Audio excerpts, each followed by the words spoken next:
Okay. I think we'll open the meeting at 6:34, and we'll open the meeting by reading the statement of the conduct of the meeting. This meeting of the Planning Board is being recorded for transmission on Rutland Public Access Television and YouTube pursuant to Governor Baker's March 12, 2020 order suspending certain provisions of the Open Meeting Bylaw, General Laws, Chapter 30A, Section 18, and the Governor's March 15, 2020 order imposing strict limitation on the number of people that may gather in one place. This meeting of the Town of Rutland Planning Board will be conducted via remote participation to the greatest extent possible. Specific information and the general guidelines for remote participation by members of the public and or parties with a right and or requirement to attend this meeting can be found at Rutland's website at the townofrutland.org. For this meeting, members of the public who wish to watch the meeting may do so in the following manner by watching Rutland Community Television live on channel 192 and on the town's website, www.townofrutland.org, or by viewing a recording of the meeting on the town's YouTube page following the meeting. No in-person attendance by the members of the public will be permitted, but every effort will be made to ensure the public can adequately access the proceedings in real time via technological means. In the event that we are unable to do so, despite best efforts, we will post on Rutland's website a video recording, meeting minutes, and other comprehensive record of the proceedings as soon as possible. Okay, on to agenda. First order is minutes of April 14th, 2020. Any Make comments? a motion to excuse me, would you? Go ahead, Dick. Okay, I make a motion to accept the minutes. Okay, I have just one quick comment on the minutes. Yeah. Hold on just a minute. And it is on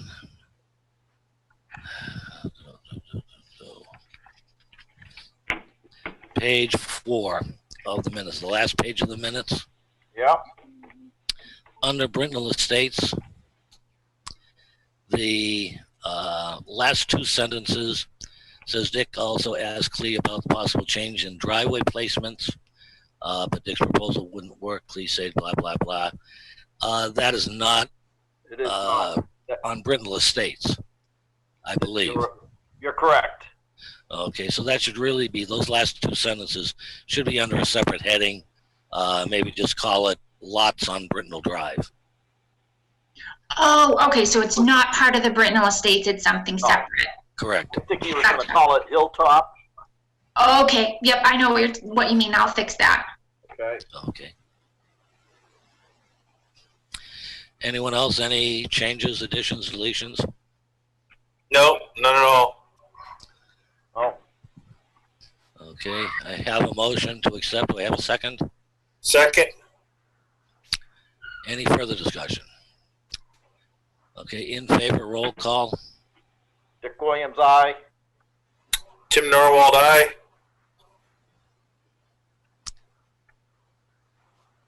Not hearing Sean.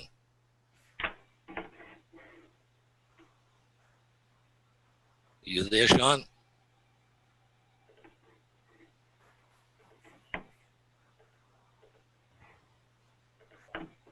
Sean?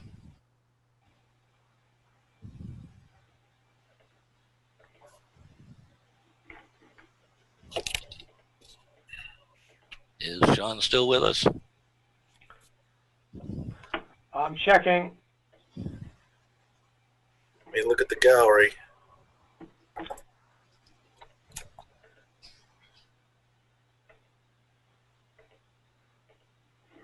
Yeah, I'm not seeing him here. No, I'm not seeing him here either.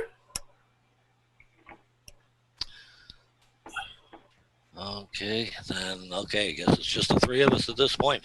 That is correct. So, Norm Anderson, aye. Minutes are accepted.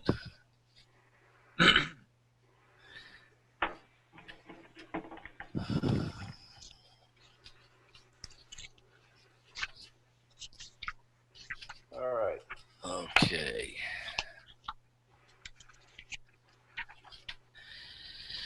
Okay, next we have ANRs. And according to agenda, the first one for A is Wachusett Street. And this is Diana Long. Is there anyone with us to speak on this one? Myself, Kevin Jarvis. Okay. Brief explanation of what you're doing here. We're just creating an estate lot. We're well aware of the fact that we're going to need a special permit to build put a house on this.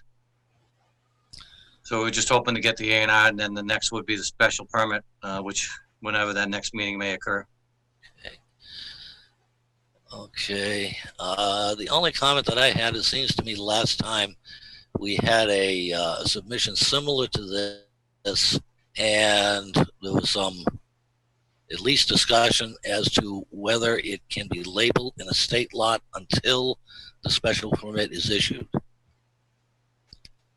Norm, I thought we said no to that, unless they were running concurrently. That's what I thought as well.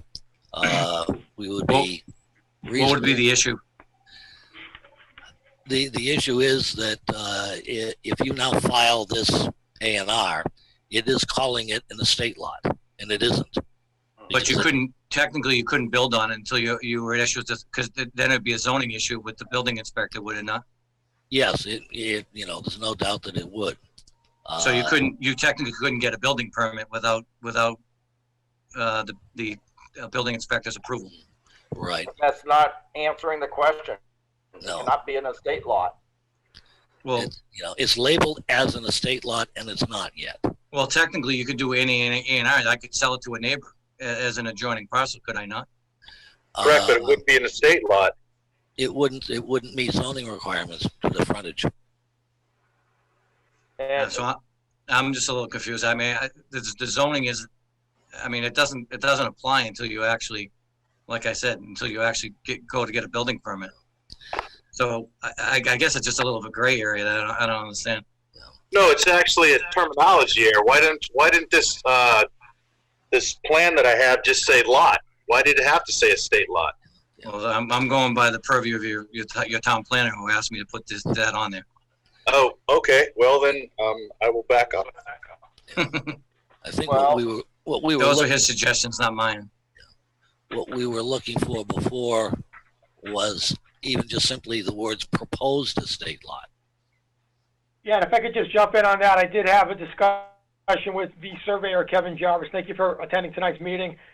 I did indicate that on a prior situation like this, that the word proposed was put on the plan. I asked for his permission to see if the board chair, when he signs this, if this is approved, could add the word proposed. Mr. Jarvis indicated that he was amenable to that suggestion. Okay, I'm fine with that. I have another question. Why is there only 170 feet of frontage and it's supposed to be 200? It's 213.67. See the parentheses up top above that? The 170.70 is a tied to the bound. Oh, and Kevin, you're getting the 200 by where the setback is, correct? Yeah, we have 209.15.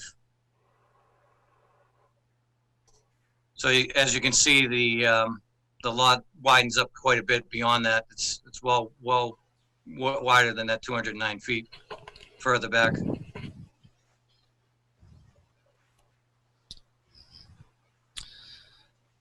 Okay, members of the board, what's your pleasure? Well, Norm, I've got a question. This 15-foot landscape and construction easement, I'm confused about that. We have our own separate driveway. It's just in case if we have to cut some trees down or anything like that. It probably won't never be exercised, but it's it's getting, the driveway's pretty close to the lot line, so we were just leaving a little buffer if we had to. So that 15-foot easement, is that with lot 1 or lot 2? That goes with lot 1. Oh, okay. All right. So that driveway, when it's coming out, and I understand it's a representation, but that driveway is actually on lot 1, correct? It's just in the 15-foot easement for lot 2. That is correct. That is correct. My last question I had, Kevin, is I see that flare out at the bottom. Is that just a pictorial? Does the driveway actually flare out onto a public highway? Yeah, it goes out to the public highway, so it meets up with the edge of pavement on Wachusett Street. Okay. All right. That's it for me, Norm. Okay. So are we looking to endorse this one or not, the way it stands? My only thing, Norm, is that if I would endorse it, but like I said, I'd have what was suggested in black pen, the proposed next to the estate lot. Yeah, I can buy that. I also agree with that. Can you guys hear me? Yes. Hey, Okay. there. Yeah, I was having technical difficulties getting on. I kept getting booted off. Okay. But yeah, as far as the property looks, to have that penciled in, I'm okay with that. And along with that, I'll make a motion to endorse it. Okay. I have one more question, and I know I'm not looking at the whole thing. Dave, I think you were going to look into this. Is the surveyor's or engineer's stamp on the Mylar? Yes, I did look into that. We do have the Mylar copy in the office, and there is a stamp on the Mylar. Okay. And then, Norm, I had one other question. I know this is just an 8.5 by 11, but where are the signature areas on this drawing? Well, I see it at the bottom. Got it. Found it. Sorry. I'm not used to it being down in the bottom. I'm always used to up in the corner. Yeah, it definitely shows on the Mylar. Okay. Okay. Excellent. I'll second that motion. Okay. Any further discussion? In favor? Roll call. Tim Narwhal, aye. Sean Moore, aye.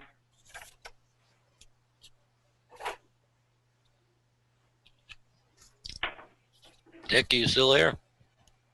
I Hello? think we lost him. Yeah, my computer's been having problems. I had to get another computer, but it's not working right. We can hear you. Oh, that's good. I'm going to put you on speakerphone. Hold on.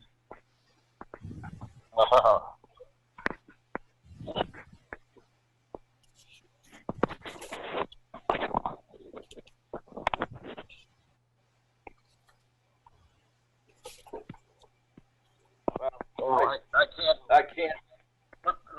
I'm back on again, but I might leave. I'm back on again, but I might leave.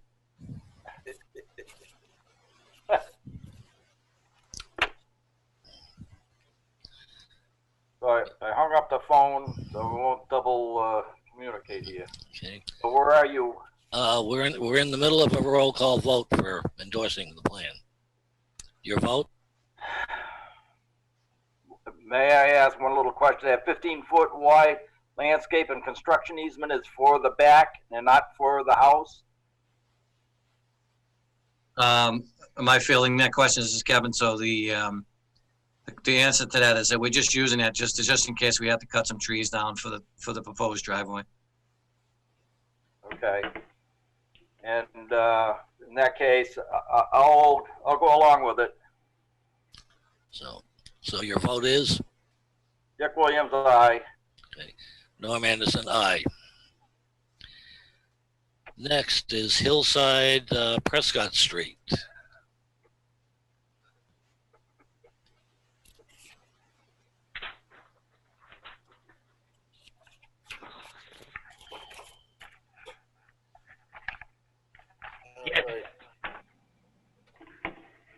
apologize. I can't see these 8.5 by 11 maps.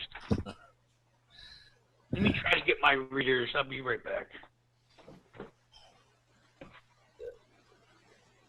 David, did this not print well? Is that what happened with this one? Yes, as you know, we have Oh, I there know. are constraints of trying to get information to the board by paper.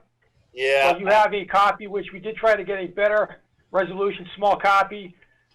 I do have the Mylar in the office, and I would be glad to either recite what's on the Mylar for you or refer this to Mark Blanchard or Kevin Jarvie, who were both involved with this. I did see Kevin Jarvie's name. So if Kevin would like to represent what's on here, just describe briefly what you're trying to do, that would help. That would help. Thank you. Yes, hi, I'm here. Can everybody hear me? Yep. Yes. We had a roughly 8.5 acre piece that we are looking to subdivide into 4 lots. All with 200-foot plus frontage on them, and then maintain a 50-foot strip to have access to an existing piece of property farther down Hillside Road. So if you look in, if we're going, say, from the east side, which is the longer strip, I know those are hard to see, but that's exactly 50 feet. Your next measurement on lot 1 is 200 feet across Prescott Street with 1.74 acres. And then your next lot is 200 feet with 1.70 acres. Lot number 3 is a total frontage of 594 feet with 1.61 acres. And then lot number 4 on the south side has 200 feet across Hillside Road with 2.80 acres. Okay. Question for Kevin. Is the sewer, where the sewer is that an easement or do they own it? The sewer line is an easement. It is an easement. Yes.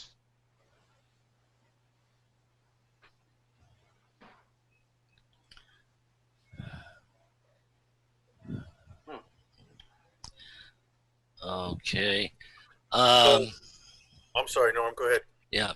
I'm just going to ask Dave because he does have the actual print in front of him. Can you confirm those numbers that Kevin gave for the frontages and so forth? Yeah, Norm, I'm having. I can't. Okay, read so anything.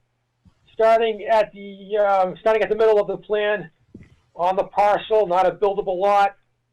That parcel has 50 feet of frontage on Hillside and 0.75 acres, and that's not a buildable lot, that's a parcel. To its left is Lot 1 with 200 feet of frontage on Prescott Street. And I'll also say that these lots have direct physical access from the respective streets as well. So direct physical access from Prescott of 200. The lot size is 1.74 acres. Which is greater than the 1.5 that's required in the zoning district R60. To the left of Lot 1 is Lot 2 with 200 feet of direct physical access from Prescott and 1.7 acres. That lot complies with both area and frontage for the R60 zone. To the left of Lot 2 is Lot 3, which has 450.77 feet on Hillside with 200 is required. In 1.61 acres instead of the 1.5 that's required. And finally, Lot 4 has frontage of 200 feet, direct physical access from Hillside Road, and frontage of 2.80 acres. David, could you give me a quick, the total distance of that 50-foot lot from Hillside back to the other Yeah, property? that's approximately 654.83 feet. Okay, thank you.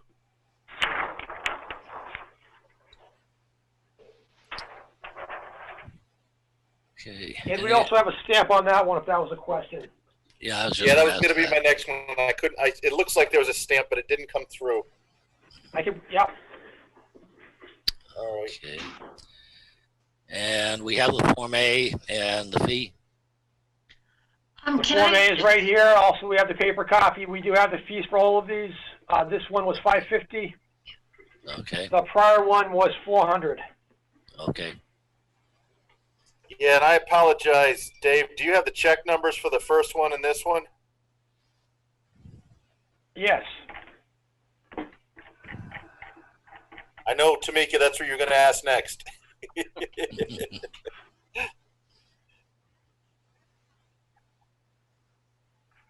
So for 134 Wachusett Street, check 001356 400. Okay, thank you.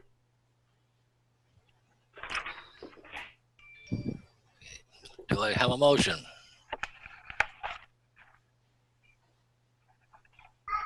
Oh, Norm, I was looking for the check number for this one. Yeah, so for Prescott Hillside, the fee collected is $550, and the check is 1069.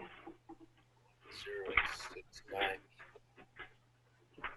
But isn't that 6 lots that were changed? No, it's The one original parcel. plus 5 more? Was one original. One original parcel plus 5 parcels being altered or created. $50 per parcel altered or created is $250, plus the baseline price of $300 is $550. Okay. Unless Norm sees it otherwise. Nope. Sounds good. 5 lots. Okay. We checked the fees, Tim. All right. Thank you. We did check the fees. Make a motion to endorse.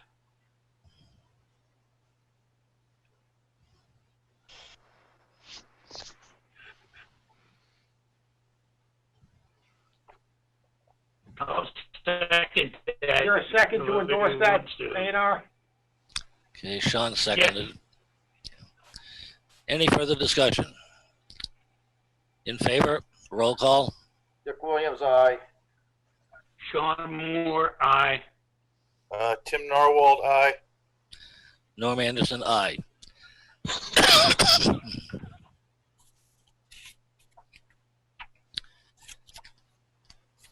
And next we have 91 Campbell Street. Yes.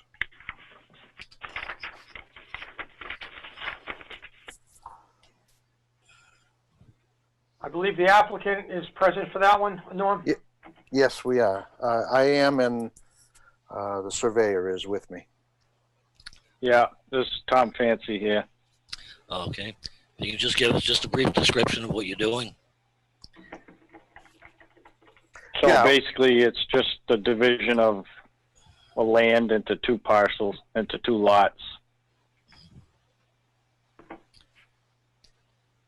And the frontage on each lot. Is Yeah. more 200 or more, and the areas are sufficient. Okay. Like I say, these small prints, it's hard to actually see the numbers. I have the Mylar here if you'd like for me to verify that. Lot you 1A for me, please. Say again? Frontage for lot 1A, please, total.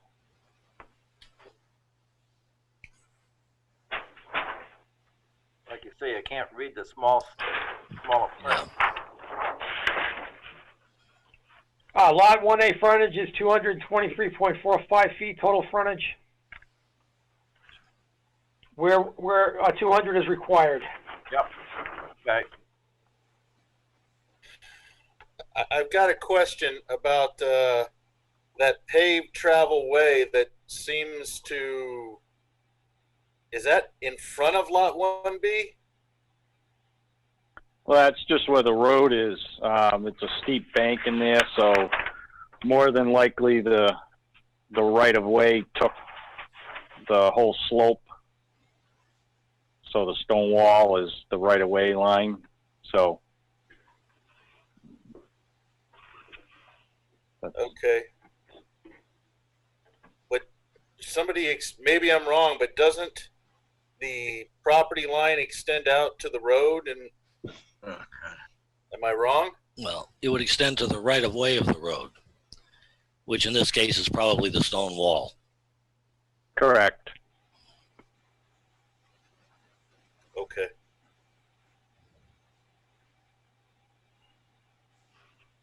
It looks funny because I wouldn't think I could put my turnaround in the right of way in front of my neighbor's property, even if it was in the right of way. Am I wrong there? But if that was his piece of property, It was.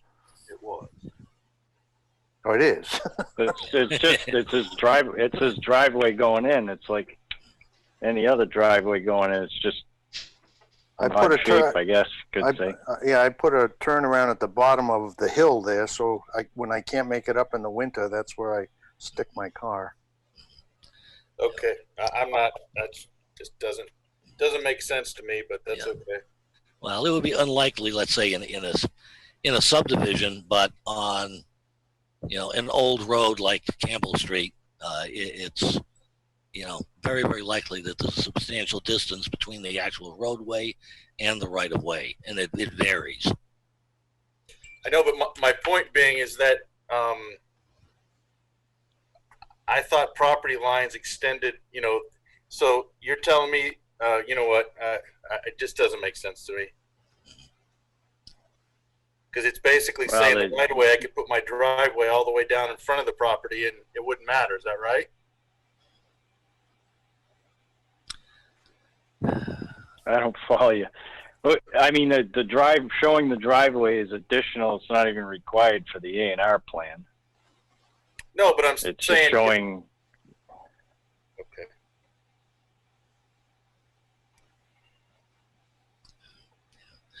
I don't know. I don't see it as an issue. All right. Wait till they come to the town and deal with it. Yep. That's Willie's problem, not mine. Hey, Tim, wouldn't it be nice if we could have a site walk? Yeah. Yeah. Yeah, that would have been. Anyhow, good. Okay, I'm fine. Move on. All right, move to endorse. Do I have a second? And for discussion, check amount and check number, please. Right, and I'll also just add for this plan, we do have the Mylar copy that does have a stamp. The check number was 622. The amount was originally 350, but Mr. Gusha was informed that he was off by 50, and that amount will be forthcoming. Yes. Make it for a total of 400.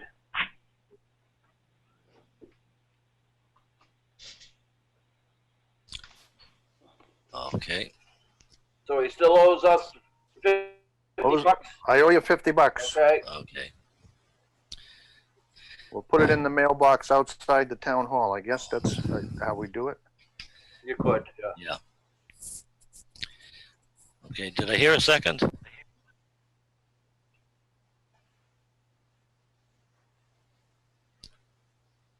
I don't know. I'm not hearing anything right now.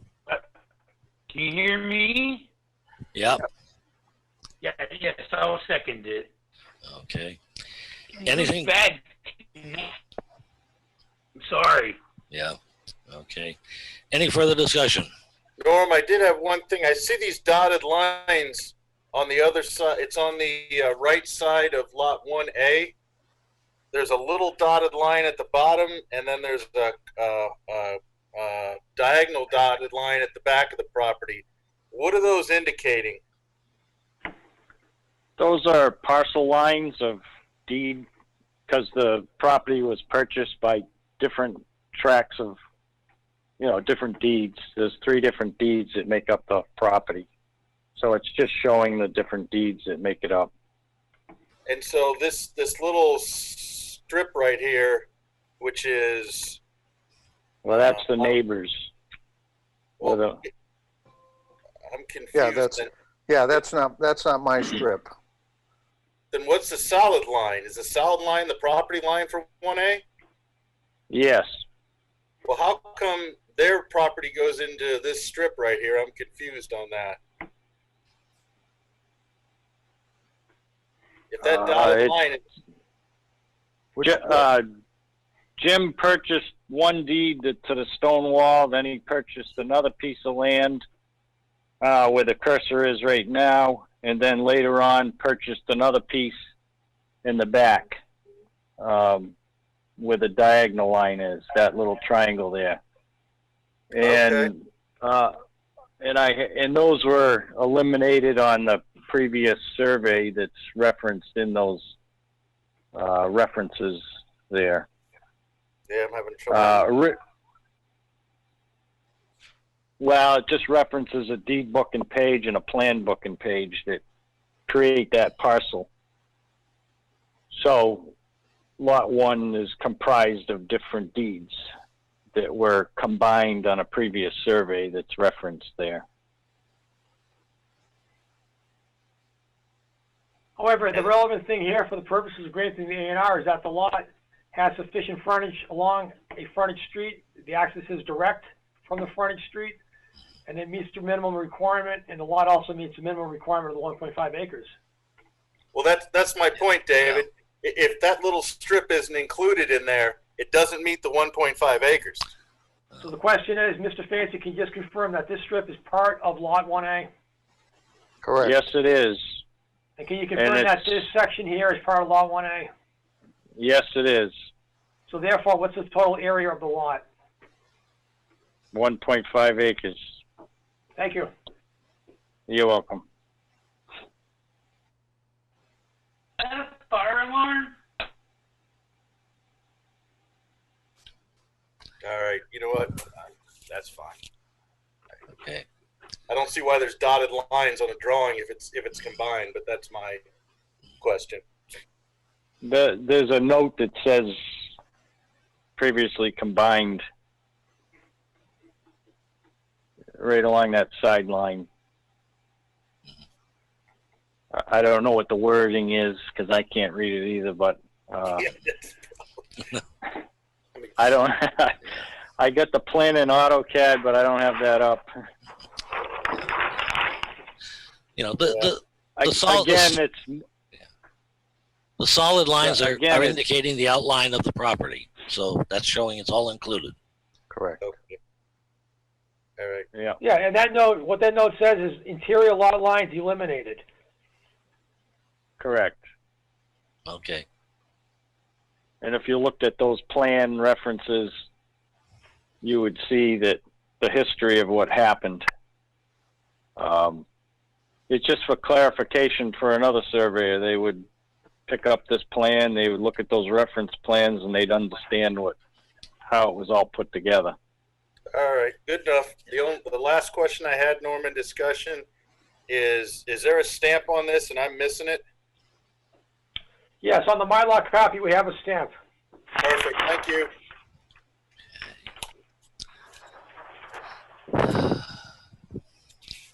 Okay, sorry, you're gonna have to refresh my memory. Did we have a motion on this one? Yes, Yeah, we did. I had a motion. Okay, I thought so. And Dick Williams, We don't aye. have a vote yet. Okay. Okay, roll call vote. I heard Dick. John, aye. Tim Norwald, aye. Norm Anderson, aye. All right, thank you. Excuse me, Dick. Norm, Yep. this is Marilyn. I just got here. Okay.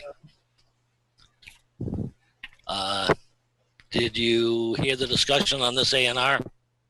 The one coming up, yes, not the one that you just voted. Okay, okay. Okay, thank you. Okay, next we have Sherry's Way, Brice Lemon Estates. This was kind of a leftover.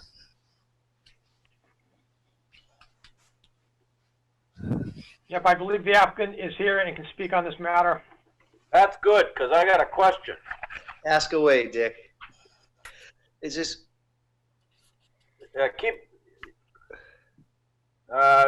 Show me the, back down a little bit so the upper two lots, no, the other way. A little bit more, right there.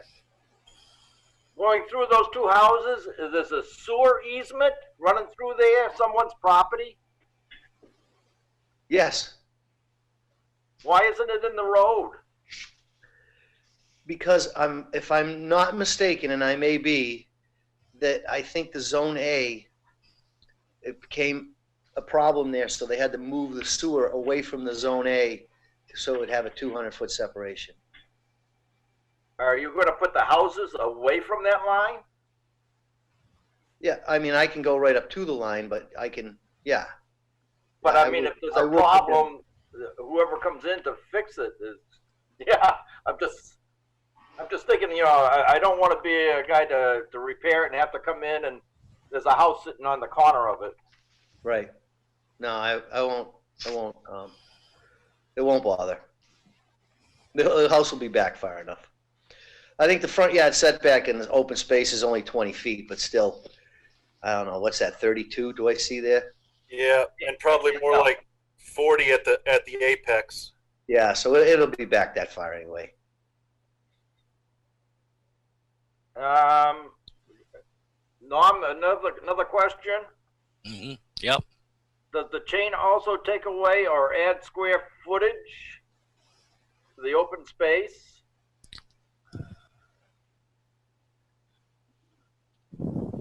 This is the complete drawing, not just because isn't this more than 2 lots? It's like 3 lots. This Dick, is only I think one lot, I believe. This is Say only again? one lot, right? It's lot 70. It's that big lot with the driveway entrance off of Sherry Way. I think that's the only difference. So it did not cut into the open space down below it. It may have, you know, I can't, I have to see the overall, well, the locust plan, and I can't tell what was, you know, what was on there, and I don't have the plans with me, so Well, that's what my last thing is. Look at the original plan to check out changes, and because I can't tell with this. it says right on it what it's doing. The purpose of this plan is to reconfigure lot 19R as well as reconfigure and locate 77R and reconfigure open space parcel B. So yes, it's affecting open space parcel B, Dick. So is it reducing it? Do we have enough open space? Yes, we provided a plan. At the last meeting, there was a plan showing the entirety of the open space and how it still met the criteria. Are those calculations, Clee, in the lower left hand? Are those with this change? I'm just asking because I'm not. I don't know definitely, but I'm going to assume yes. The only reason I ask is because the date on this is January of this year. Yep. And of course, the stamp's April, so that's a few months between then and now. And okay. I think the new open space calculations are there. Yes. Otherwise, why would you put it on a lotting sheet? You know what I mean? Usually on a lot sheet, you wouldn't have open space calcs, just in one spot. Yeah. So I would assume that is the new one.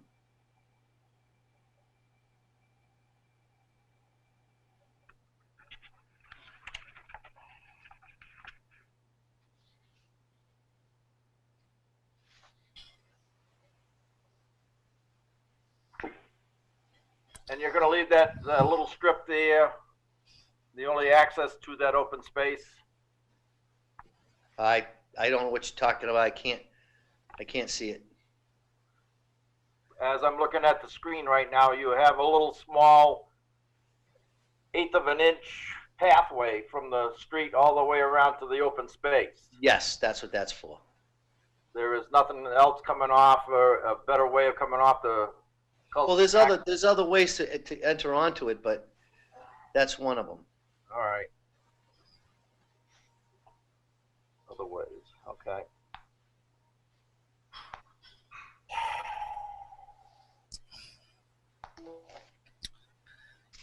I guess, Norm, and Dick, this is probably a question for you because I'm not sure.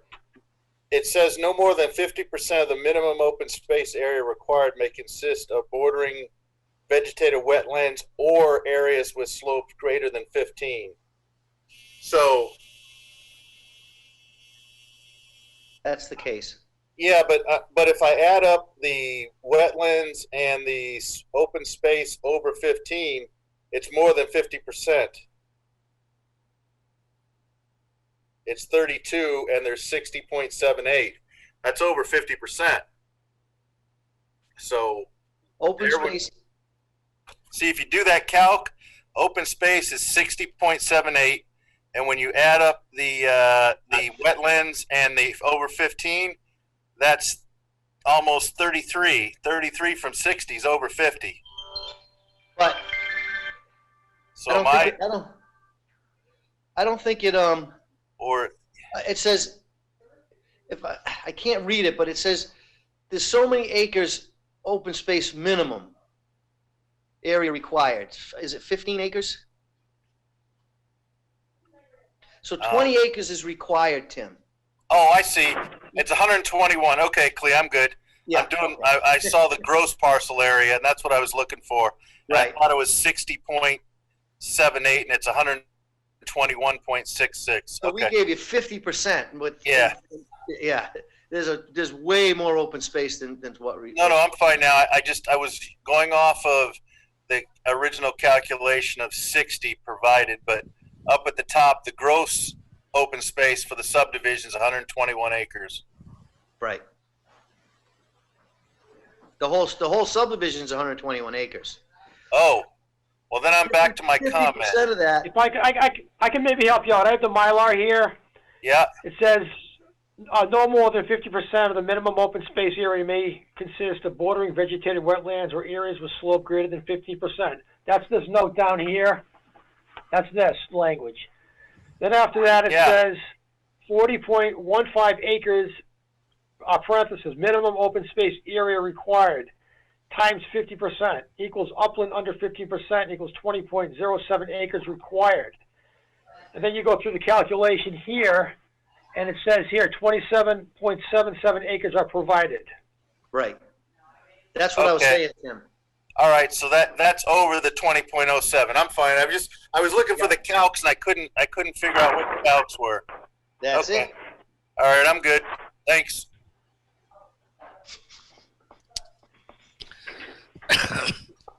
Okay, any other questions, comments, or anything on this?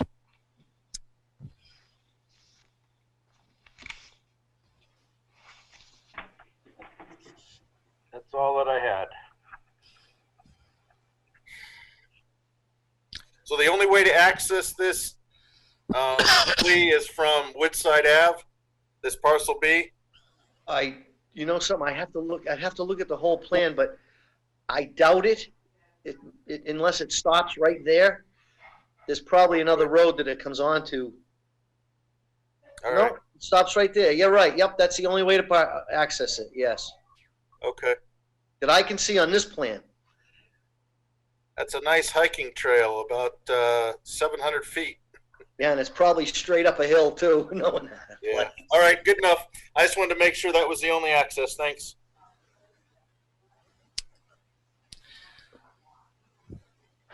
Okay, anything further? Just to share with you guys, the fee paid was $1,650 with check number 1484. Please repeat.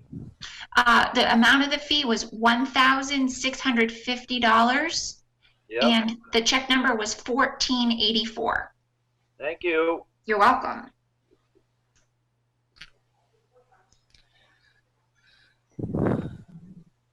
Do I have a motion?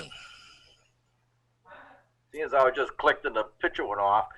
Dick Williams, Dick Williams, make a motion to endorse.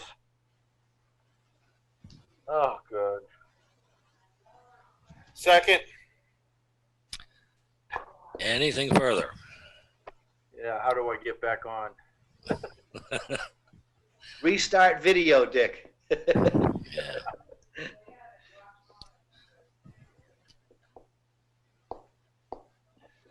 Okay, roll call vote. Tim Narwhal, aye. Marilyn Sedoti, aye. Dick Williams, aye. One more aye. Norm Anderson, aye.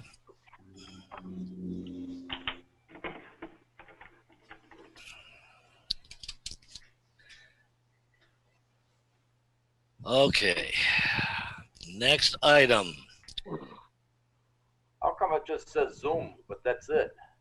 There you go. But how do you get the picture back? Open support chat? No. Oh, restart video. Where the heck do you see that? You click on the little buttons. There's like 3 little buttons up in the right-hand corner. It says support in English. Oh, well, stay in English. But there should be like a menu, like a bunch of bars or menu. Right mouse click on the picture, Dick.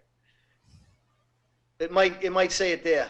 Yeah, Dick, if you move your mouse on your picture, you'll see the blue little square up in the upper right corner with the 3 bars or 3 dots. Oh, a star with 3? No, that says favorite.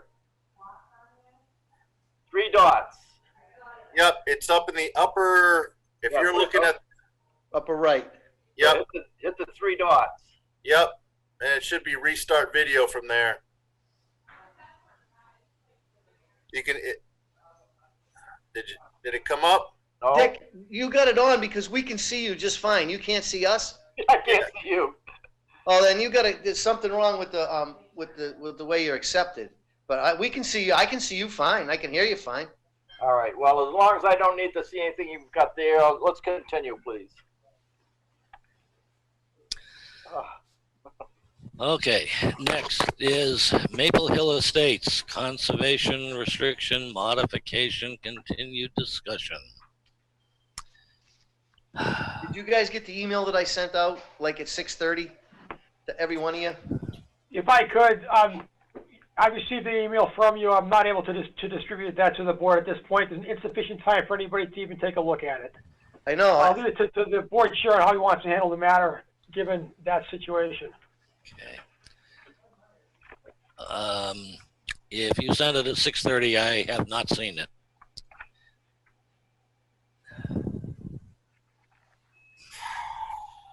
This should be in the packet. No, not the one that came in at 6:30 tonight. Are you talking about the homeowners association? No, No. Mr. Blair is indicating that he sent to this board some additional information in rebuttal to the comments which you have in the packet at 6:35 to 6:40 tonight. Yeah. I just got this. We just got this yesterday, and George did the research, and the long and the short of it is this: if you want us to do a easement from the EOEA and a restriction with the EOEA, it doesn't really cause me any pain. I don't mind either way, but understand that if the town wants to make any changes to this, then it has to go to the legislature for an act of the legislature. George disagrees with her comments about the conservation easement expiring in 30 years. First of all, if I give you a drainage easement, does it expire? But he sent the actual case law with his changes in red. I sent them to each one of you in an email. What it is, and that's the one Dave's talking about. But I don't know if you want time to think about this, and we'll take it up at the next meeting. That's fine. But if you've already made up your mind that after reading this that you should go the other way, we'll just get it in there. I really don't agree with her that the EOEA will take a 2.5 acre piece. I mean, George has never seen them taking anything under 5 acres, but I mean, for example, you wouldn't want to do something like a conservation on Brice Estates. You're going to want to do one through the EOEA. I I mean, that's a fact. It's got a lot of value, and they're gonna want that. I agree. That's where you put that. But that's not even done yet. So this conservation restriction, it's such a small piece, and the way that George wrote it, he wrote it in perpetuity. So the easement will last forever. And he shows the case law where it's not a negative easement, it's an affirmative easement. So it's up to you guys, but you just passed one exactly like this for Mike Gasparoni, and the one that George wrote. And I don't know why it's such a hassle for this one. It's not, it's not the end of the world if it has to go to EOEA, but it's going to take, I don't know, 4 to 6 months, maybe a year or two, even sometime, with the COVID thing going on.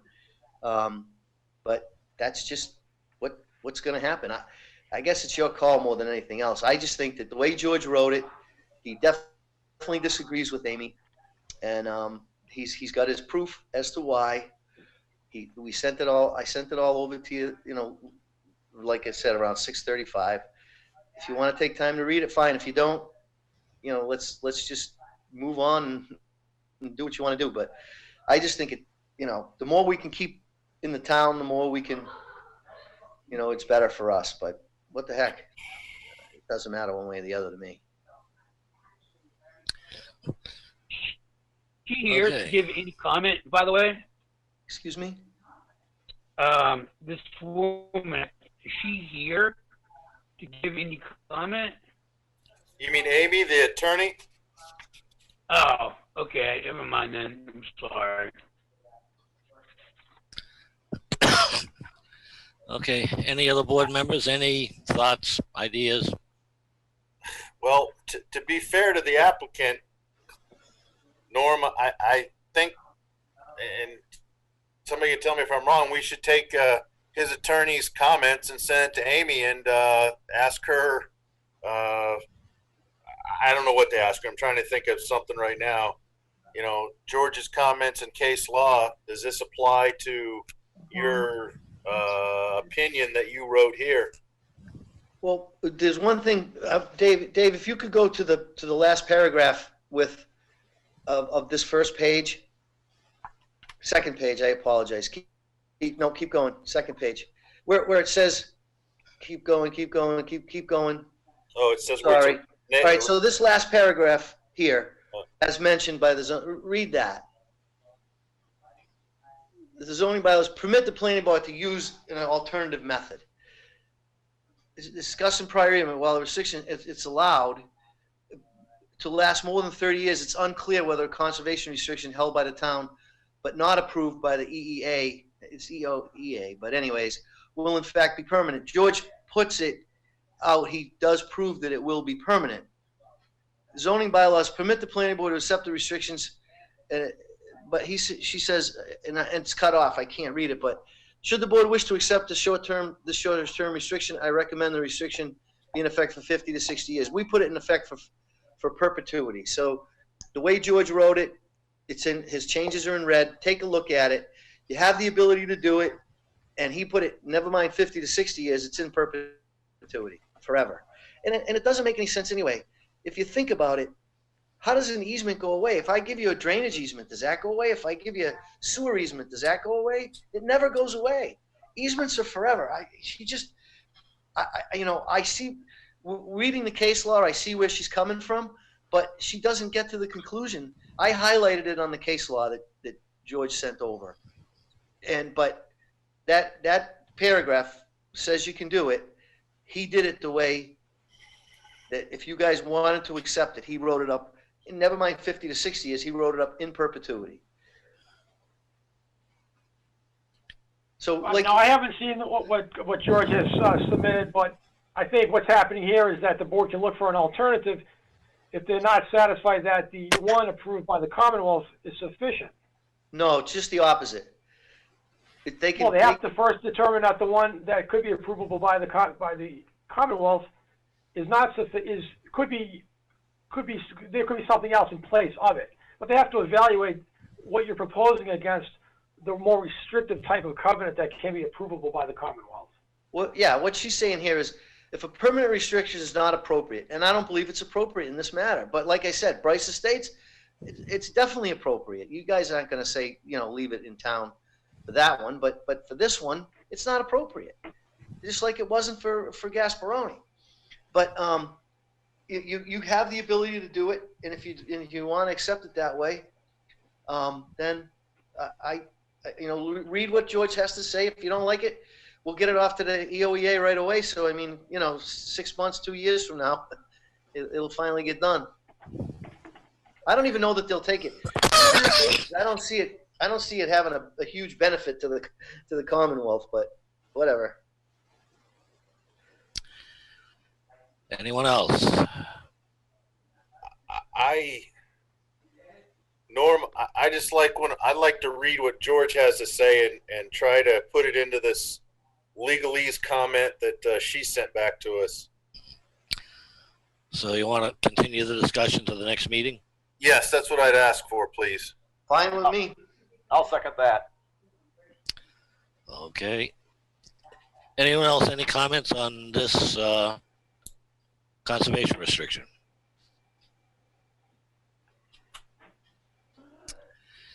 Then we go on to the next.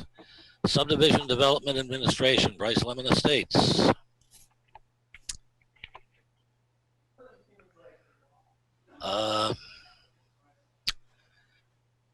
Okay, I guess first thing I would bring up is I believe we all did receive a rough drawing of the access to the rail trail on Brice Lemon. We did? You did? Yeah, That's fake at the edge of it. Yep. Yeah, Yep, there it I is. do recall getting an email by Clee showing it. Right. Well, this is the first time I've seen it. I sent it to you, Dick. And the information was forwarded to the board, and it's also part of the packet. We updated the packet to bring that information in. Well, all right. Well, so it's an updated version of what you sent me in the mail. It's also shown on the part of the packet in the last page here, too. Look at the last page. Of the online pack, the one that you have here on the screen. Oh, okay. It's also in your email separately was sent after this was put together. But it's this information right here. I'll leave it to Mr. Blair if he wants to further describe what's happening with this. Well, let me ask the first question. That stake right there, is that a property stake or what is that? Yes, and that's exactly where the start of the rail trail easement is. So if you look at my drawing, 6 feet. I don't know if you can see how I put it. But I can see you doing it, Clay. Yeah. Those are supposed to be 6 feet apart. So where that banking gets filled now to this over that pipe and where the detention pond is, that's the part that I said we had to fill. And then it goes right down the trail. You can see where it goes right down to the walking trail that way, to the right on the picture. I don't quite know how to describe it, but it goes down to the walking trail. Am I in the right location? Yes, correct. Yeah, and then you'll see where the walking trail is kind of already built there. Yeah, then it goes, that path takes you right down to the walking trail. So it will be 6 feet all the way down, and that banking is going to get filled so it's flat. Let me ask Clee, that slope right now that's coming down to the pipe, why was that cut like that if it wasn't supposed to be permanent? We were having trouble, I think, at one time with overflow. Okay. And I believe that we did that so that we could get some of the water out of there. I don't know if you remember, but last year we got an awful lot of rain. That thing was just pumped up. We put that pipe. That pipe is going to be, if it is a permanent pipe, which I don't believe it is, it's going to be extended out enough to cover, to get to the edge of that slope so that we can make this bank and work right. That was going to be my next question. If you cover this up, it'll be a drop off. No, we're going to make it nice and even and flat. So what will be the slope on the edge of the actual walkway on either side once the bill is in there? Off the top of my head, I don't know, but it would be just about equal to the way it looks at the very top now, like the top of a detention pond. Like, you know, it would have like a 6-foot access way around the top of the detention pond is the only way I can describe it. It would just like this line would just continue the way that Dave is showing it there. I think what Norm's asking, Clee, is at the call it the right edge of your drawn line. Yeah. Yeah. That, as that goes up, he really doesn't want to see it dropping off directly into the detention pond. No, see how the slope is at the back end of that? Where that would come all the way out like that. In other words, you know, I don't want to see the 6-foot wide flat spot and then a 1-to-1 slope. Yeah, on either side. That would be more like an 18 to -1. It would be the other way. Zoom, straight up and down. Yeah. Okay. Yeah, it won't be like that. No. And these, this electric box, and I'm guessing that's a cable box. That goes to the property to the left of what we're looking at right now? That usually a handhole, which is that, you know, or is that a cable thing? That looks like a cable box of some sort. It, you know, they usually go for 2 lots, but okay. That's just in the electric easement. That has nothing to do with this. So that's in an easement. Okay, that's all I need to know. Yep. So I wanted to do that so you guys could get an idea of where we were proposing that. That's most of what this letter is about. The February 6th letter that I couldn't find. I know you sent it to me, but I couldn't find the damn thing. So the stakes are there right now? Yes. All right. I might try to take a run over there sometime in the next day or two. Yeah, we can just bring it up at the next meeting, but at least we know we've got it and you guys have a picture of it now. How soon do you think you can get the fill in there? It probably has to get a little drier before I do anything much there. Everything is so wet right now. But I could do. It wouldn't take more than a day, Norm. I don't know. I just kind of like to see it for real, you know. All right, I'll tell you what. Let me follow up with Tom tomorrow and find out when he can do it, and I'll send out an email to Dave and let you guys know. Okay. Oh, okay. That's good. And I think also that we're waiting for comments regarding a prior letter indicating some specifics on the slopes and all that. This is most of it. It's the contour lines, and that's why the contour lines would change there. We went over that at a previous meeting. But, you know, remember I explained. I showed you the plan. I gave you guys a plan, and we explained. I understand that you had the plan, but I think that the board, if I recall correctly, I don't want to speak for Norm, but the board was looking for to get that on a plan listed out with a response. That's correct. I thought I provided that. No. No, it was still in progress at that last point. Well, that's what this. That was. You guys were just waiting for me to lay it out. Here's the plan I gave you. Can you see it? Remember this? I think there was still some issues with that particular plan. Right, and that was the problem with the walking path with the slope there. It needed to be filled. And remember we talked about the stone where the water comes out there. I forgot what the hell you call it. But level spreader. I guess, Norm, what we would be looking for and maybe you can tell me if I'm wrong, is when this is all filled in, basically, like you said, some proof, and then that drawing that Clee just showed us attached to the letter saying that this is what we're going to get. I think that would close the loop. Yeah. As you know, the thing is, yeah, you're right there. As I remember, when Clee sent us that last drawing, actually showing the path, some of the contours at the edge of the detention pond were different from the plan before it. Correct. And that's what's going to get filled in. That's what's going to change on this. Okay. On what you're seeing is a picture of the actual ground where those contour lines are going to change. Okay. it sounds like this is something you're going to be able to do relatively soon. Yes. Assuming we don't get 20 inches of rain. Let's pray we don't. I'll find out for you tomorrow, and then when you look at that, what's on this plan will be matched what's in the ground, what's on the ground. Okay. I just think that'll close the loop if I'm in. Yeah, that's good. Okay. I thought I had done that, but I'll get it so that it's more presentable, and we'll be done with it. Okay, other things on Brice Lemon. I know you're close to ready to pave. Do you have a schedule for paving yet? I do not. I think the plant just opened Monday, so I don't have the. I'm ready for them, but I don't have the date yet. No.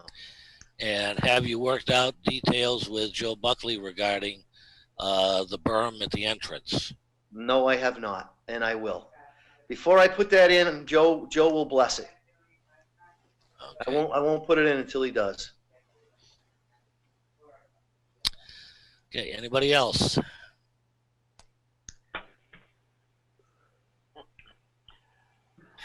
Yes. Well, no, we've got the one issue to go over, right? Which is the HOA. Yes. Yes. Before we get to that, anybody else with anything else?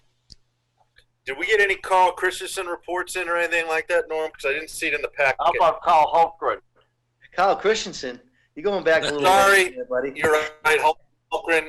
I don't know. I had a brain death there. Probably because Buckley was outside of my house with a grater today. Mine too. Yeah. Hello? So Carl Holmgren, did we get any reports in from Carl? No, we don't have anything current. The last report the board had received was for Maple Hill Estates review. There's been no other reviews that have been done since that time. As normal, if there's a review that gets done, we forward that information along to the board. Okay. Just wanted to check to make sure. Thank you. Yeah, we haven't done any subdivision work. We've been working on houses up there, but streets are paved. We've just been raising the structures. Okay. Okay, then I guess we go onward to the homeowners agreement and homeowners association. Which we just got a couple of very recent emails forwarded by Dave, I believe, regarding some concerns on this. And I don't know, any planning board members first want to weigh in on this whole thing? And Clea, I apologize. I sent an email to David, and maybe I wasn't clear. What I was looking for was what I would typically see in a called a mortgage package or a property package, is this HOA, with an initial or something from the homeowner and from the package, basically saying that they've reviewed it and accepted it, or reviewed it and accepted it as part of their package. Because if it's going on a title or a deed, I would expect they'd have to do something like that. That's what I was trying to get at, because if I've got one of those in front of me, I know that the homeowners are aware of what's going on.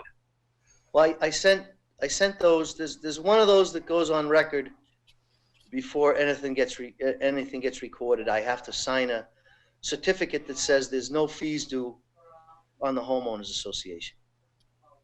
So I sent that over. Do you see that? David, I saw that. Yeah, the certificate was forwarded to the board. I also have a copy of it I can try to retrieve here if you'd like. Yeah, I saw that for the clear title. Is that what you're talking about, Clay? No, the homeowners association trust document. I missed it. I saw the clear title thing come across to my email, but I didn't see. Where is it? It's Anita. You got a big picture of Tim Narwhal on there. Thank you. That's what I'm looking for. Oh, it's right here. This was emailed to the board as well. All right. And here's a copy of it. Mr. Blair, if you'd like to explain what this is about, please. Well, I can't see anything, David. You can't see the certificate Yeah, of Brice Lemon Estates Homeowners Trust? I'm sorry, how about now? All I see is a telephone in front of me. I apologize, with the new technology, we're trying to figure it out. All right, I got the PDF up in front of me now, so that's what I wanted to read. Trustee certificate. So before each house closes, that goes on record, okay? And then I sent over with that a title report that shows. Seeing this? Yeah, that's what I'm looking at. I see that, Clay. But my question is where is the homeowner notified that they have this as part of their packet when they buy a house, or even are aware that they're in a homeowner's trust? Well, it's first of all, it's on the title. It goes like this. In a purchase and sale agreement, in my purchase and sale agreement, paragraph 4 states that that they take the deed subject to any of the planning board's conditions of approval. Okay? So, and it also says that they take it subject to orders of conditions by the Concom. Like, there's an order of conditions, a superseding order on the entire subdivision. Each one of those lots are encumbered by that.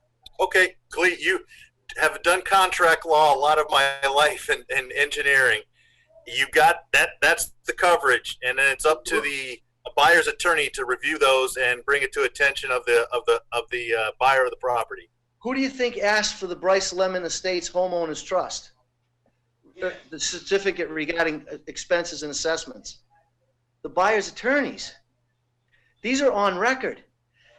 These get recorded. See where it says book page? See where it says book? Yeah, no. I just wanted, I was looking at this document and I was trying to figure out how the homeowner would get that information. And you answered that by saying your paragraph 4 of your purchase and sale agreement. Right. That's what I wanted to hear. There's all kinds of conditions of approval that they're subject to. Any drainage easements. I mean, you don't point that stuff out, you know, when you're buying a house. And I do want to mention that in every town I deal with that does not have the maintenance of their own drainage, then they have a homeowners association on a sub. You can't buy a new house in any town that I work in without a homeowners association for drainage. Correct. I will tell you this, and I mean this sincerely.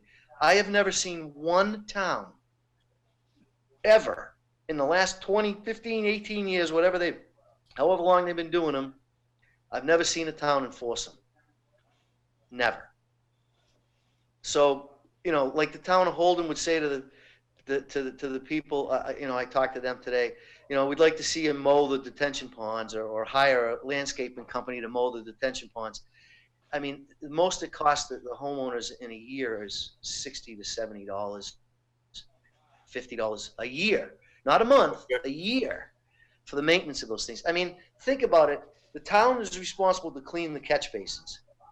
Other than that, it's just, and once you turn these things on and open up, once I clean the detention ponds and turn them over to you guys, how much maintenance is there? When do you ever have a major disaster where it's going to be done? And then if you do, I mean, if I'm the homeowner's trust is responsible, you know, not the homeowners themselves personally, the trust is responsible, and I have to put money, you guys, as part of the conditions of approval, every time I close a lot, I put $50 in a bank book per lot to fund this trust. I will tell you that it'll be my opinion. Bear Hill, every lot in Bear Hill closed, it has a homeowners association tied to it. I closed houses there in 2006, 2007. Town's never enforced anything up there, and nor are they going to. It's just not happening. We built Rolling Ridge Estates. It doesn't have a homeowners trust. Go in there. You can't find the detention ponds. They're trees. It doesn't happen. It's nothing that I would even think that I would tell them about. It's like, geez, you better be careful. There's an order of conditions on there. I mean, that stuff happens all the time. You guys require this stuff. I mean, I think the town should maintain it, but you know, you guys require these things, because otherwise the people would be dealing with this. If they own the detention pond on their lot, it would be all their responsibility, not everybody in the subdivisions. I mean, the planning board has to do it this way, but yeah, no. I'm sorry? No, Cleve, my concern is that the homeowners weren't notified. That's where I was the most irritated, but you've answered my question. Okay.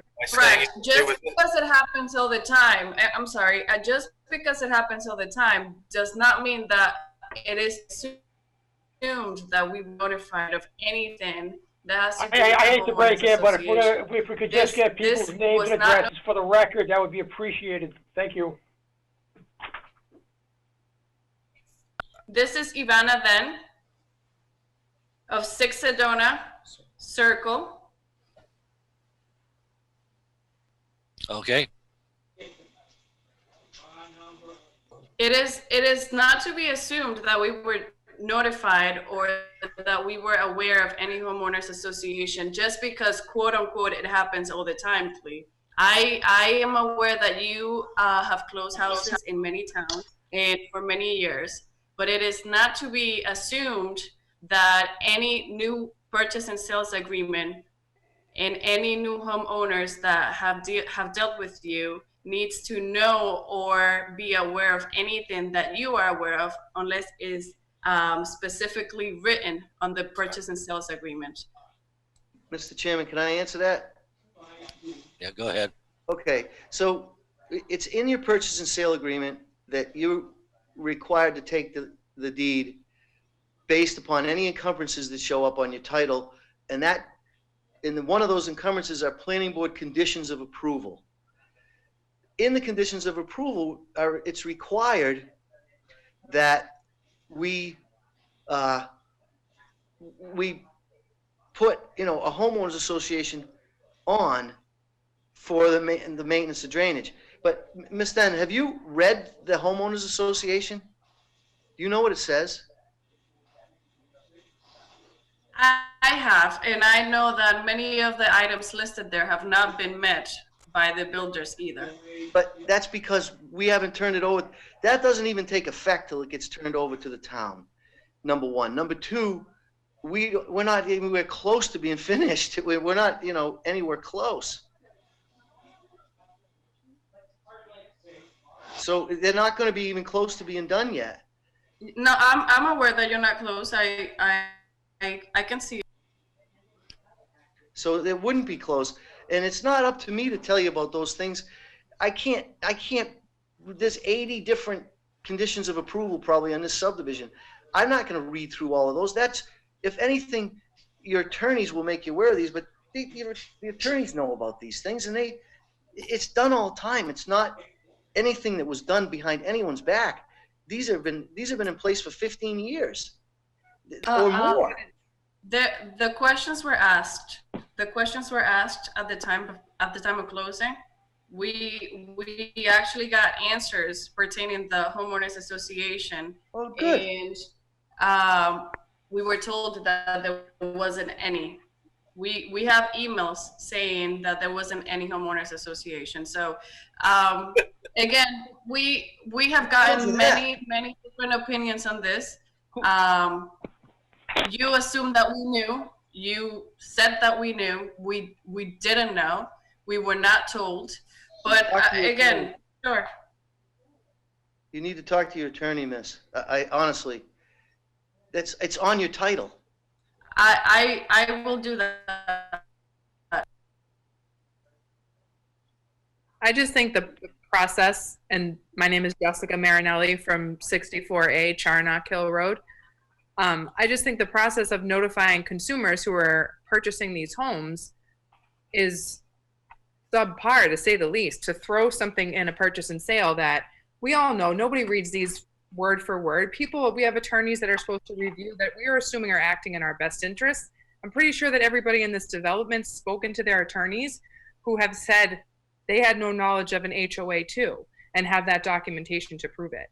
So I think it's just very disheartening to sit here and say we were adamantly told, we were notified. We have no idea what it entails. We have no idea where we're sending money to. but it's not up to me to tell you. These things are required by the planning board. Wouldn't it be unethical for you not to tell us? I mean, Norm, I don't tell you're anything. getting out of control. you sit and you Yeah, talk that's to us and you tell us that it's not your responsibility to do anything. But It's there's just not 30 what I'm people saying. online today having a conversation about a homeowners association that we were completely unaware of. So the fact is, You're not aware of it. It's not my fault, Mr. yes, Mayor. so that's your answer, that it's not your fault. That is definitely the truth. It's not. I'm really glad I bought a house in Blair Estates because nothing is your fault. The sewage leaking into my house wasn't your fault. The back No, that was my fault. wasn't your fault. No, that was my fault. And I cleaned it, didn't I? I fixed it. Yeah, 5 times. Hi, this is Ademola Akintan from 57 Woodside Avenue for the record. I'm just going to ask the board a question. So this HOA, does the board and the town approve it to be, is it required? Because I hear him saying it's required by the town, but I don't hear anything from the town. Is it required by the town? In an open space subdivision, yes. So basically, yeah, you answered my my question open-ended. I want you to be specific. For Brice Lemon Estate, did the town require this? Yes. Okay. All right. So the other thing is that I think this is so major that it should be pointed out. For Blair to state it in the deed and saying that anything that is required by the town, just tag it along with the deed, I think it's a little bit bogus and kind of just open and the wide there. So it should be required that this should be mentioned to everyone buying a house here. If I may, through the chair. Yes. Yes. The sure, and everybody other citizens here, please. When I bought my house, I looked into what goes into buying a house, and I made sure when I bought my property in this town that I wasn't going to be attached to a homeowners association. Therefore, I think I did my due diligence when going out and seeking for a place to live. It fits in the paperwork that you signed, how you were writing all your signatures. Am I being heard right? No, Sean, you're breaking up. You're breaking up really bad. I feel that, yeah. Can I make a comment, please? Your name? My name is Jackie McGravy. I'm at 66 Woodside Avenue. Yep, No, go ahead. I understand that from Mr. Blair's perspective, this might be $60 or $70 a year, and it's just sort of like whatever. But when you're purchasing something and then it's a homeowners association, how do we know? How do we have any assurances when making a decision on buying a piece of property? We're already paying $8,000 a year in property taxes, and all the expenses that go in that. How do we know that it's really going to be $60 or $70 a year? How do we know that it's not going to be $500 a year, $1,000 a year? We have no assurances on that. So he can say that it's okay to just put it in there and it's your attorney's responsibility. But again, there's no details. Mike Fuginetti didn't say anything. My realtor wasn't aware. When you're dealing with something with an unknown cost, something that can be variable, I really think that just, before you make a major purchase like this, you should understand more of the details about what it entails and not just tucking it in. And I get the town requires that it goes in there. But again, how do I know? Single parent here, I'm on a fixed income. What happens if that goes up? What happens if it is $600 a year or $1,000? This is I think a responsibility to be completely transparent, given just the rising costs of everything. It's not a homeowners association like a traditional homeowners association where there's meetings and there's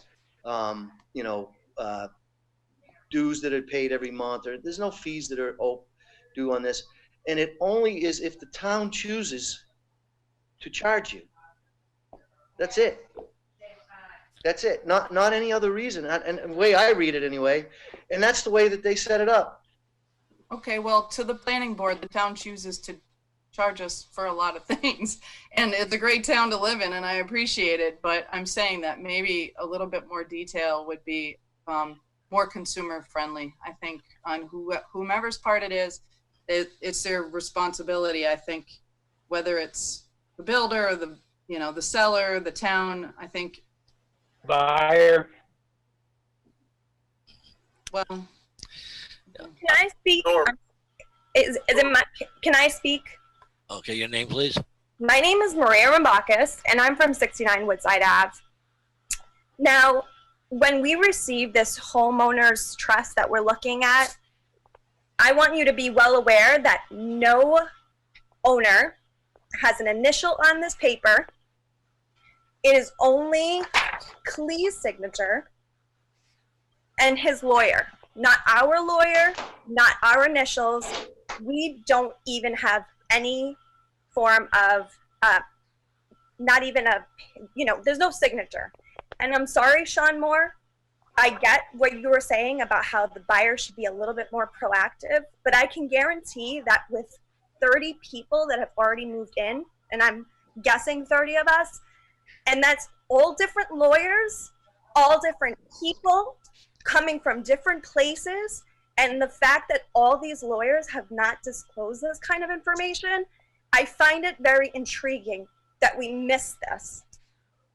So I want to just kind of throw that out there. I just feel like if it's supposed to be a homeowner's trust, I would think that this paper that we're looking at should have my initials, my husband's initials, and all the people in this community's signature. So that way we were well aware.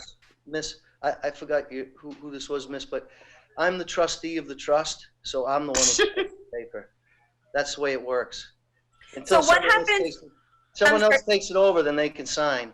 But no, right now I'm the trustee of the trust. So what happens when you do, say the $50 from every house goes in, and there's things that we need to take care of? I don't even know what the costs are for. That's another thing. We were never told what this trust would look like. What does this money go to? And if it's for the wetlands, if it's for the water, we were never even disclosed what this money was used. What happens if in 10 years, this $50 that everyone put in is gone? Who's putting more money into it? This conversation would be better served in front of the select board. These guys have to put this on. It's not, it's required. The town doesn't charge. This is the way it works. And I don't like it. I think the town should take care of the drainage, but the town doesn't charge for the drainage to maintain it. They don't charge each customer for it. So at the end of the day, what happens is they say to the planning board, you put a homeowners association on every new subdivision so that if we have any major problems with drainage, they're the ones required to take care of it. It's a town thing. It's not a planning. It's a town thing. It's not me. These are required everywhere. They're not just in Rutland. They're in Holden. They're everywhere. Every single new house in any new subdivision, if you buy it, you're responsible for a homeowners trust. That's why I didn't think there was anything that overbearing about it. The last 500 houses I've sold have had a homeowners trust or a homeowners association. It just, if it's not brought to your attention, it's not the fault of the towns or anyone else's but your attorneys. It's on the title. It's on the record. It's a matter of public record. You can look it up anytime. I'll send you a copy of the recorded copy. It's the way that it's just there. It's there because it's a condition of approval. The town requires them. There's nothing I can do about them. Can I ask a question? I'm sorry. Can I ask a quick question to the board? Your name? So my name is Michael Naya. I live at 76 Woodside Ave. So two-part question. First question is, so again, I agree with Jackie and Maria and Dee everybody else, we didn't really know about this. So yes, it's our fault. That's fine. But my question is, so is there any documentation about this trust we can read more details about? I mean, I do see that document that's in the Zoom, and it says it's there's a book number, a page number. So does that actually detail all the information about the trust? The actual homeowners trust agreement is a public record, and I'm assuming that you should be able to get it through the registry. It is a public record on file with the town, and through the Freedom of Information Act, you can request a copy of it. So can I just ask Clee to send it out to all the homeowners at Brice Estates? Is that possible? Can you do that? Sir, I have a bunch of emails that Tyler sent me today. Are you on that list? I did see the questions. I sent it to him today. Okay. All right. Okay. He may have. I think he may have sent it to you. If you're not on the list, I'll follow up with Tyler. Okay. Because I did send it to them today. Okay. So that they could read it. Read it. It's not what you think it is. I mean that.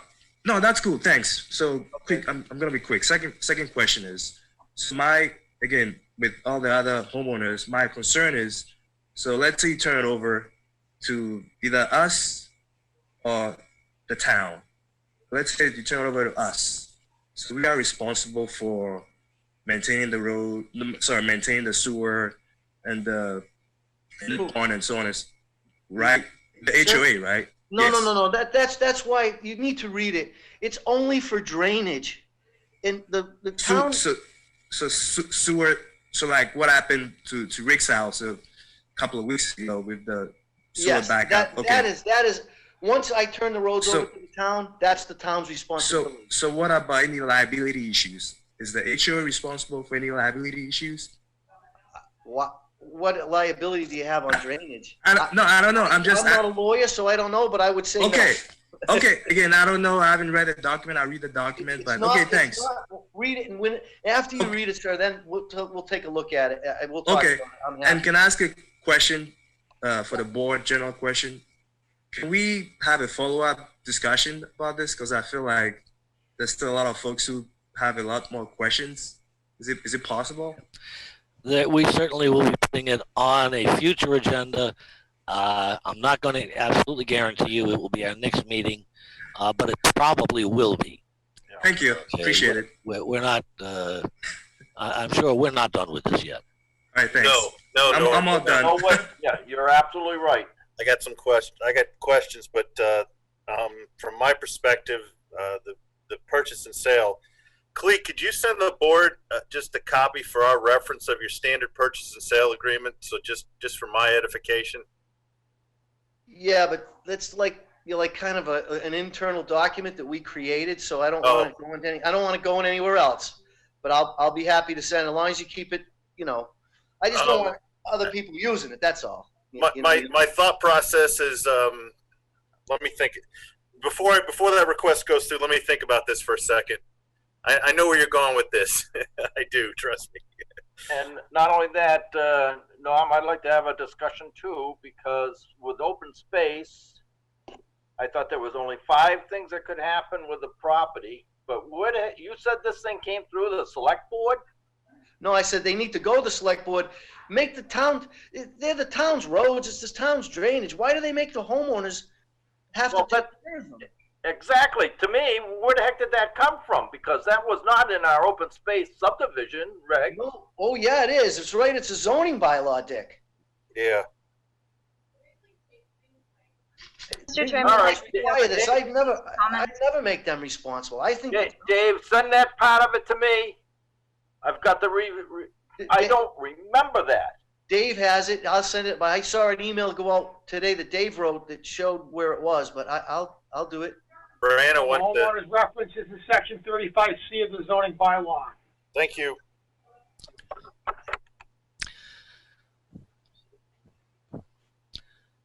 Okay, do we have anyone else from the public that would like to speak?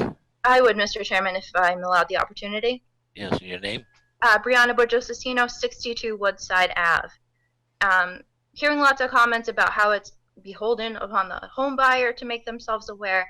Where is any of this notice provided to us prior to signing a purchase and sale agreement that this subdivision is going to be subject to a homeowner's agreement? I don't know if the board is aware of the process for building a home, but we're required to meet with several contractors, pick out several finishes. By the time we're signing a purchase and sale agreement, we've invested time into designing these homes without any knowledge of a homeowner's agreement. What can the board do to make sure that any future purchases in this development are made aware of this? That is, at least to me, and I believe to the rest of the board, unclear at this point as to what we have in terms of enforcement powers for notification, to buyers. The planning board is primarily associated with the infrastructure in a subdivision, and while granted, it's part of our zoning bylaws to have the homeowners agreement.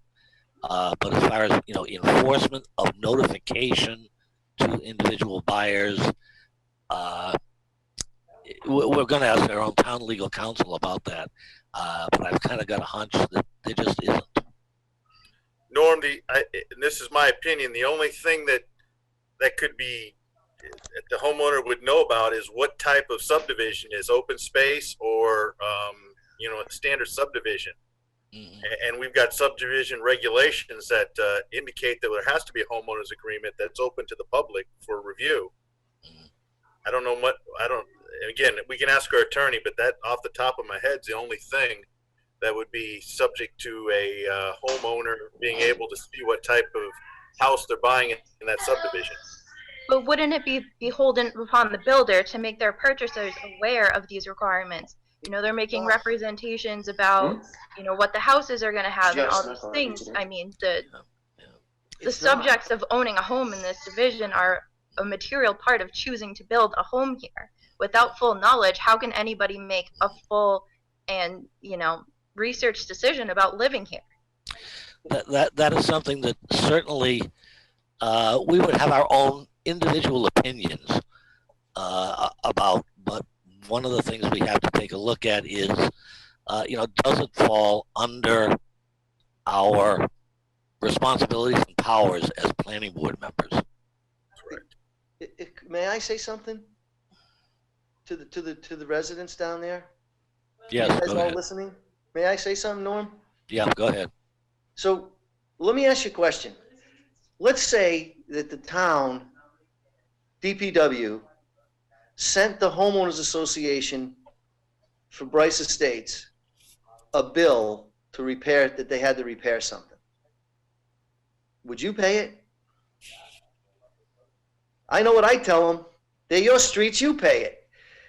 And that's exactly what I tell them. That's why I say, this isn't a me thing, it's a town thing. And it's every town. It's not like you're going to go somewhere and find a place that doesn't have a homeowners trust. It's everywhere in every new subdivision, Brianna. Can I call you Brianna? It's sure. in every new subdivision that I build in Holden and everywhere, it's there. If you've got a beef about this thing, go to the town. But answer my question.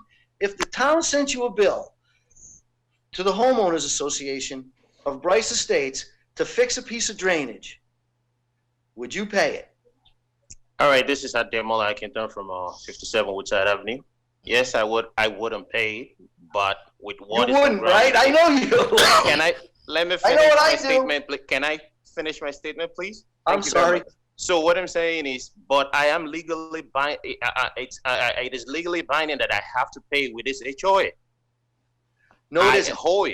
No, it isn't. The homeowners association is responsible. Okay? The homeowners association, not each individual person.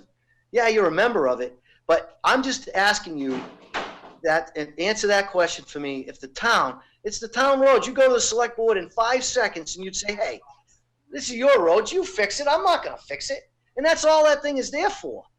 Because in the planning board's defense, otherwise, whoever owns the lot that owns the detention pond has to take care of the detention pond all by themselves. Look, it's a matter of The town time. forces them to. Or I would tell them the same thing. Exactly what's happening in Rolling Ridge. But the fact of the matter is we are part of a homeowners association because you, as the builder, created a homeowners association that we don't have knowledge of. So any business in the homeowners association are now the responsibility of the lot owners who are not aware that they were part of this homeowners association. That's not the. You'd have to read this before you. I have read it. It's not a traditional homeowners association. It's not. Read it, and then we'll talk. And I'm happy to come down there and talk to you guys. Are you sure about that? Well, somebody better bring the vodka. But other than that, I'm happy to come down and meet with everybody. Norm, I think we should, unless there's more comments, press this to a next meeting. And there's a lot of public questions, and I was wondering, are we going to go through these now, or are we putting this for a future meeting? There's no, in my opinion, to you, Mr. Chairman, there is no way we're getting through all of these questions tonight. No, I would say not. And unfortunately, and I don't know, maybe Dave can put it up on the screen, but my printer died, so I couldn't print out that list of questions. And yeah, there's a whole bunch of them. And over 20 questions. Yeah, there's probably some that we just don't have answers to. Yeah. So, yeah, this has got to be a continued discussion. There's no doubt about it. Well, and that's why I say, since these came in today, I would like to put it on a future meeting. I know. So we can address as many as we can. I just have one more comment, if I could. Your name? Sean Mead, 73 Woodside. Okay, go ahead. Going back to like failure to pay or failure to maintain, it's cited in the zoning bylaw on section 35C part 2 that the homeowners association in its entirety would be brought to a public hearing if not paid or maintained. Is there any comment on that? I have one. Then you can speak your mind and tell them how ridiculous it is. Yeah, I hate putting them on too. Town hearing. You're going to tell the town that's ridiculous, and then of course it is. It's not right. They can still charge you. Make you maintain your own drainage in your street. I don't. Norm, I think we should. I think that's, if I'm not mistaken, Mr. Mead, I think that's one of the questions in the 20 that we got sent. And I think we should handle that, like I said, in a future meeting, because I like to do a little bit more research myself. Okay. Tim, if I could, on the questions, I believe most of those questions are for the subdivision owner. Oh, okay. They're not, because I saw something in here for planning board about HOAs and things like that. Yeah, I think it is. Okay. So if you're looking for some kind of a response, maybe it would be appropriate to request one if you see fit to do that. I will. I'll respond. Okay. And I'll keep you guys in the loop. Through the chair, should I see David forward this to us? Should we request him, Norm, to formally, again, I'm a contract guy. Send this to forward this to Mr. Blair and say, please respond to these questions. Is that fair? I have one last question for the planning board, and this pretty much talks about what you guys do, and that's learn. I'm assuming that you're, I'm sorry, Maria Rambakis, 69 Woodside Ave. You're in charge of open space and kind of making sure that they follow safety procedures with all of the land. Is that correct? Sort of? Looking at the plans? It just seems that every week there's a new change in the open land or the open space, and then this water retention center, there's not a bridge, there's not a fence around it. You're going to be doing a rail trail right beside it. Is there going to be a railing? I have a 4-year-old at home.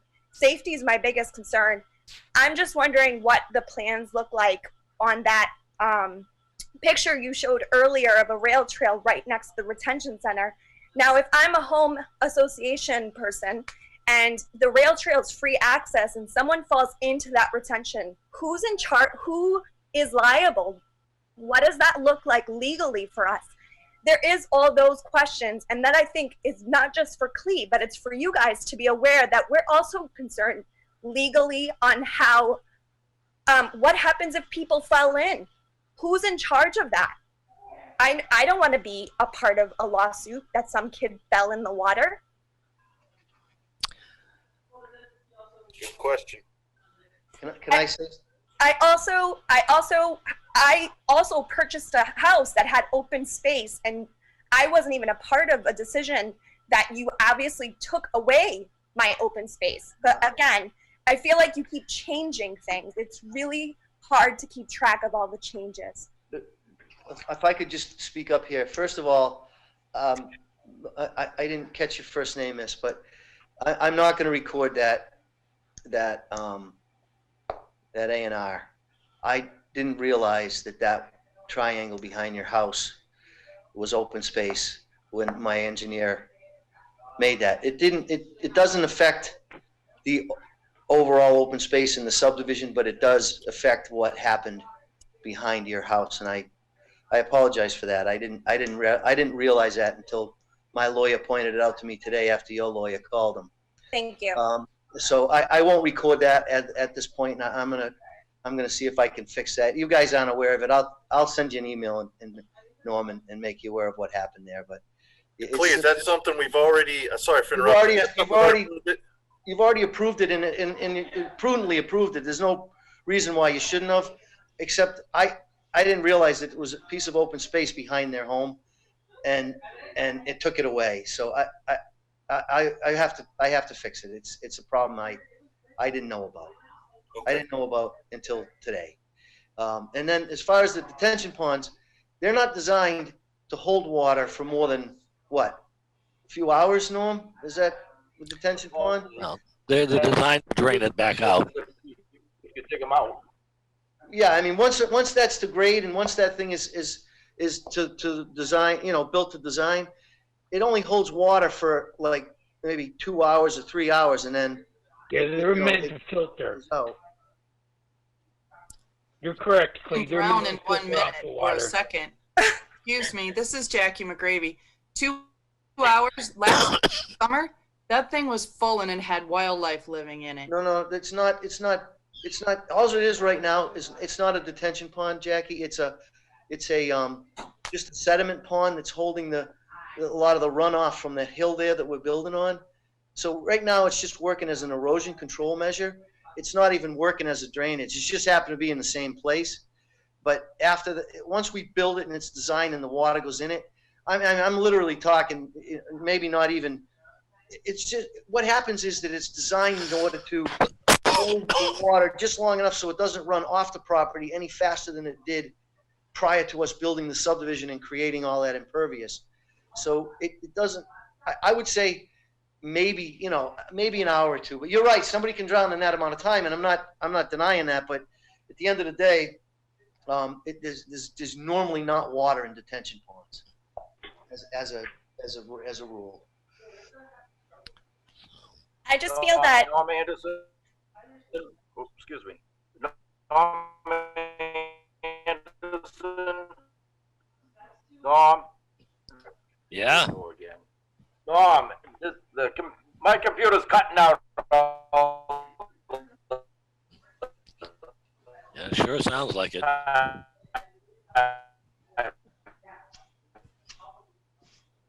Dick, we're losing you on video, and I'm losing your voice. Yeah. I would say your bandwidth on your.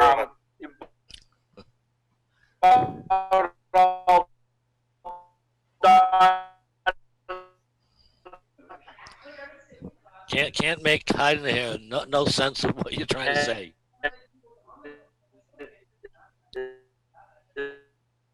You kind of sound like an out-of-tune piano.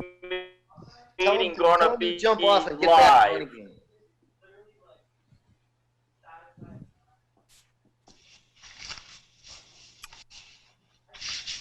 We lost you, Dick. We lost video and audio. He might be better off doing it from his phone. Yeah, it's probably bandwidth Unless on he's the got a router. flip phone.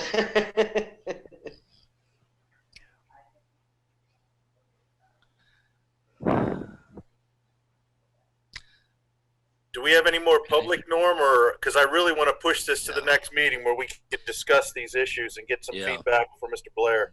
Yeah. So unless someone has something very, very new and different to bring up. All right, so Ademola Kentucky again, 57 Woodside Avenue. So would you have an answer for us on the liability question asked by Maria by next meeting? Okay, I guess the first thing that I would like to say on this one is, as far as liability regarding the detention ponds, Mr. Blair is now the owner of those detention ponds. As long as he's the owner, the liability is totally his. Okay, once the town takes over that part of the subdivision, those detention ponds particularly should be functioning as they are supposed to and would not be filled with water all the time. That's about as far as I can go on that one right now. All right, so would you be willing to do the research for us and make sure that we are not liable if, things go wrong? Water could be there for just 2 hours and there could be a fatal accident. Who will be responsible, the town or us right now? Okay. We need to know. Yeah. We can definitely get a legal opinion on that. I just have a quick question again. Michael Naya, 76 Woodside Ave. Is it possible to dissolve this HOA once it's turned over? Is there a way we can go to the town and say, hey, we don't really want this HOA functioning, we can just, get rid of it? Or pretty much we're screwed? Yeah. I think the major problem with that is, as Mr. Blair has said, then each individual property owner could become singly responsible for repairs to drainage that might be on or might be a part of his lot. So I don't think that's really a solution. Well, Norm, and this Tim Norwell, just a quick, because it's a zoning bylaw, doesn't that have, if they wanted to take that HOA out of our zoning bylaw, you've got to go to the town and get that approved. But once it's approved, you can't retroactively dissolve it, if I'm not mistaken. That would be correct.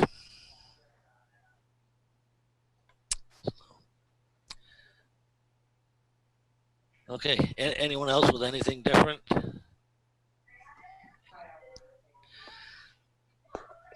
Okay, I'd just like to point out that, we all definitely understand your concerns. Oh, yeah. And, to be perfectly honest with you, this is not as a planning board member. It's just personally with me. I know I would certainly be very, very upset if I purchased something and all of a sudden found out something that I didn't even have a hint was going on. I can understand fully that I don't know how I want to phrase it, but you entered into something that you simply didn't know about,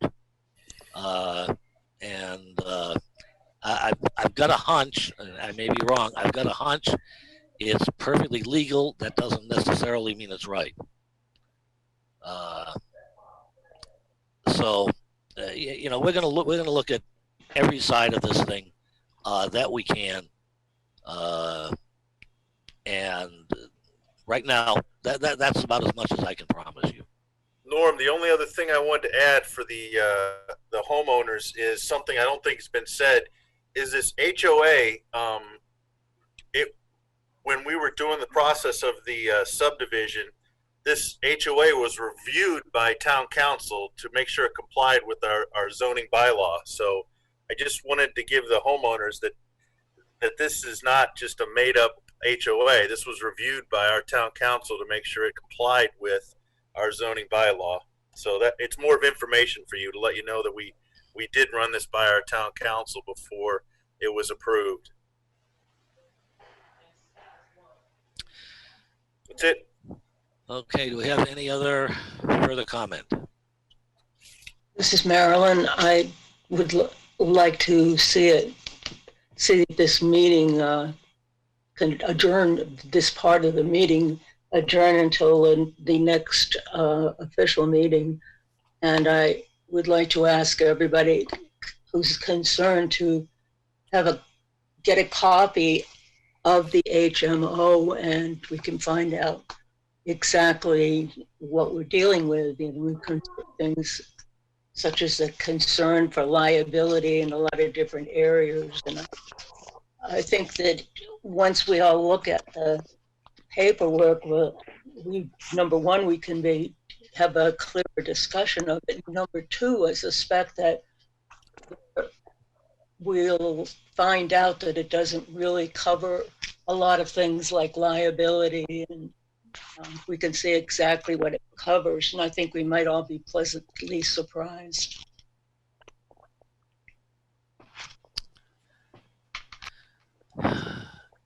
Anything else from anybody? Anything from the board?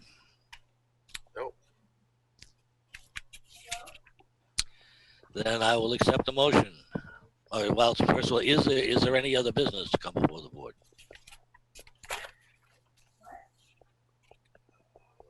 Old business, do we have no? Oh, I did, Norm. I know we're doing the virtual meetings and we're past my requirement. Dick's not on, he'd be proud of this. Business meeting. Do we want to, I personally don't want to do a business meeting on Zoom, and so I wouldn't mind pushing this off until June or July to make sure we can have a face-to-face. I totally agree with you there. Okay, good enough. I as well. Is Sean still on, or is he gone? I'm still here. Can you hear me? Yep. Okay. I have screaming kids in the background, siblings that are fighting. Sean, what I was saying was we were supposed to have a business meeting at the end of this month, and I personally don't want to do a business meeting, you know, in this format. Yeah. Okay. Good. No, I'll pass. Excellent. Okay. That was the only thing, Norm, I wanted to take away so we can document that the business meeting's been canceled. Yeah. Until further notice. Okay. Then I'll accept the motion. Motion to adjourn this meeting. Okay. Any discussion? In favor, roll call. Tim Norwald, aye. Marilyn Sedoti, aye. Sean Moore, aye. Norm Anderson, aye. Thank you all.